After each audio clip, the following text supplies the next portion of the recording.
Thanks goes to DMG TV for this privilege to use my people in ceremony.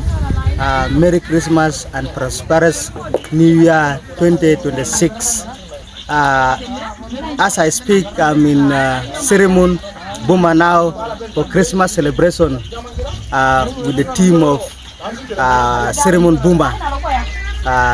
We are here to commemorate the birth of Jesus Christ and also wish everyone happy New Year in the spirit of peace, unity, and this year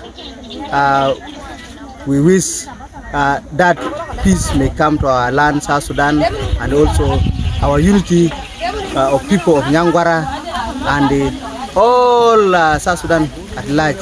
Let it continue in unity and loving each other so that we may come to one umbrella. Thanks. Merry Christmas once again.